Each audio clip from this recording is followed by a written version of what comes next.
Hello प्यारे बच्चों, कैसे हो तुम सब? होपफुली तुम सभी स्वस्थ और मस्त होंगे और इंतजार कर रहे होंगे हमारी आज की नई कहानी का। तो बिना देर करे शुरू करते हैं आज की कहानी। झटपट अपनी आंखें बंद करो ताकि तुम इस पूरी स्टोरी को एक मूवी की तरह अपनी आंखों के सामने देख पाओ। तो हमारी आज की स्टोरी शुरू होती है एक राजा से। एक राजा था जिसकी एक प्यारी सी बिटिया थी, राजकुमारी, और वो अपनी बेटी से बहुत प्यार करता था। लेकिन ये जो राजकुमारी थी, ये इसे एक ऋषि के आशीर्वाद से मिली थी। रानी के जब कोई भी संतान नहीं थी तो एक ऋषि मुनि ने आके आशीर्वाद दिया था, तब रानी की संतान हुई थी। तब ऋषि मुनि ने राजा से कहा था कि जब ये 18 साल की हो जाए तो 18 साल की इसकी बर्थडे पर सबसे पहले इसे जो नजर आएगा, इसकी शादी उसी से करना। अगर तुम इस शर्त के लिए मंजूर हो तभी तुम्हें मैं वो फ्रूट दूंगा जिसे खाकर रानी एक प्यारी सी बच्ची को जन्म देगी। राजा ने जब ये बात मानी, तब इसी प्रॉमिस के बाद उन ऋषि मुनि ने एक फ्रूट दिया राजा को, और राजा ने ये फ्रूट ले जाके रानी को दिया।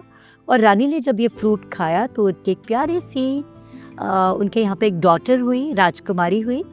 लेकिन राजा को ये बात याद थी कि जब इसका 18th बर्थडे आएगा, 18वां बर्थडे आएगा, तो सबसे पहले जिसे ये देखेगी उसी के साथ इसकी शादी होगी। और इस तरह से धीरे धीरे दिन बीतते गए और ये प्यारी सी राजकुमारी धीरे धीरे बढ़ने लगी। ये बहुत ही सुंदर थी, इसके सुनहरे बाल थे, गोरा रंग था, गुलाबी इसके होंठ थे, चमकीली आंखें थी। ये बहुत ही सुंदर थी और राजा और रानी इसे देखकर बड़े इतलाते थे और चीज़ें बहुत अच्छे से चल रही थी। चलते चलते चलते राजकुमारी अब जवान हो गई। होते होते जब 18वां जन्मदिन आया, तब राजा ने कहा कि बेटा, तुम्हारा जन्म एक बहुत ही सिद्ध ऋषि मुनि के आशीर्वाद से हुआ है। हमने उन्हें एक वचन दिया है। तो इस राजकुमारी ने पूछा कि पिताजी, आपने क्या वचन दिया है? आपने जो भी वचन दिया है उसका पालन करना मेरा भी धर्म है। तो पिताजी ने कहा कि आप तुम्हारे 18वें बर्थडे पर सबसे पहले तुम्हें जो नजर आएगा, तुम्हारी शादी उसी के साथ होगी। तो राजकुमारी ने कहा कि पिताजी, मुझे मंजूर है, आपके वचन को रखने के लिए मैं कुछ भी करूँगी। और फिर मॉर्निंग में उठकर, नहा धोकर, नए कपड़े पहनकर राजकुमारी अपनी खिड़की के पास बैठ गई। जैसे ही वो खिड़की के पास बैठी तो सबसे पहले उसे खरगोश नजर आया। और पिताजी ने बड़े भारी मन से कहा कि अब यही तुम्हारी शादी इसी खरगोश से करनी पड़ेगी। हालांकि खरगोश को देखकर राजकुमारी को बहुत दुख हुआ। राजकुमारी बहुत ही सुंदर थी और उसे उम्मीद थी कि शायद उसे कोई राजकुमार दिख जाए या कोई भी आम इंसान दिख जाए, पर कम से कम इंसान तो हो।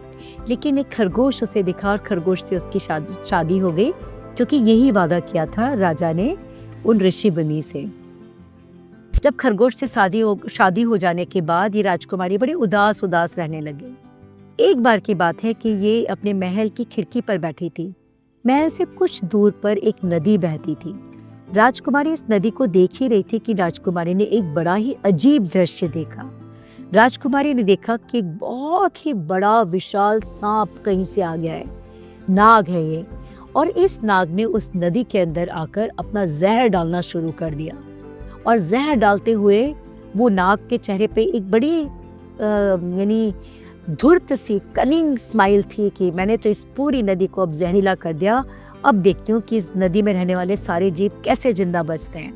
और अपना सारा जहर नदी में मिलाने से नदी का पानी नीला हो गया। और वो बड़ी जोर से मुस्कुरा रहा था। जब मछलियाँ तड़पने लग गई, नदी के जीव तड़पने लग गए, तो वो बड़े जोर से मुस्कुरा रहा था जैसे कि उसको बड़ी जीत मिल गई हो। इसको जब रैबिट ने देखा, और ये कह करके सांप चला गया। रैबिट ने जब आके देखा कि मछलियाँ और जीव मर रहे हैं, वही रैबिट, वही खरगोश जो कि इस राजकुमारी के साथ जिसकी शादी हुई थी, उसने आके जब देखा कि मछलियाँ तड़प रही हैं, तो उसने उनसे कहा कि तुम चिंता मत करो, मैं कुछ करता हूँ। और खरगोश भागा गया। ये सारी चीजें राजकुमारी अपनी खिड़की से देख रही थी। इसी महल से एक मंदिर भी नजर आता था। एक बहुत ही अच्छा मंदिर था विष्णु जी का, और कहा जाता है कि वहाँ वो बड़ा सिद्ध मंदिर था। तो खरगोश वहाँ पे गया और खरगोश हर दिन वहाँ जाकर घंटों यानी मेडिटेशन करता था। और राजकुमारी को बड़ा अजीब लगता था कि खरगोश होके भी विष्णु जी के मंदिर में जाके ये मेडिटेशन करता है। आज भी खरगोश वहाँ जाकर गया और खरगोश ने जाकर वहाँ पे कहा कि मैंने जो भी मेडिटेशन किया है, तपस्या की है, पूजा की है, मुझे इसके बदले में यानी इन मछलियों को बचाने का मुझे कोई उपाय बताओ, कोई जतन करो प्रभु। तो साक्षात प्रभु प्रकट हुए और प्रभु ने प्रकट होकर उसे कलश दिया और राजकुमारी ये सब कुछ देख रही थी और खरगोश को बिल्कुल पता नहीं था कि ये सब कुछ राजकुमारी देख रही है। खरगोश ने वो कलश लिया, वो कलश अमृत का था। भगवान ने कहा ये अमृत कलश है, इसको ले जाके तुम नदी में डाल दो, जो पानी जहरीला हो गया है वो अमृत जैसा हो जाएगा और सभी जीव जो कि तड़प रहे हैं या मर भी गए हैं वो जिंदा हो जाएंगे। तो जल्दी जल्दी आके इस खरगोश ने उस अमृत कलश को इस पानी में डाला और पानी का नीला रंग बिल्कुल गायब हो गया और सभी जीव जीवित हो गए। जब ये चीज़ देखी राजकुमारी ने तो राजकुमारी को पहली बार बड़ी खुशी हुई कि इतने अच्छे खरगोश के साथ उसकी शादी हुई है।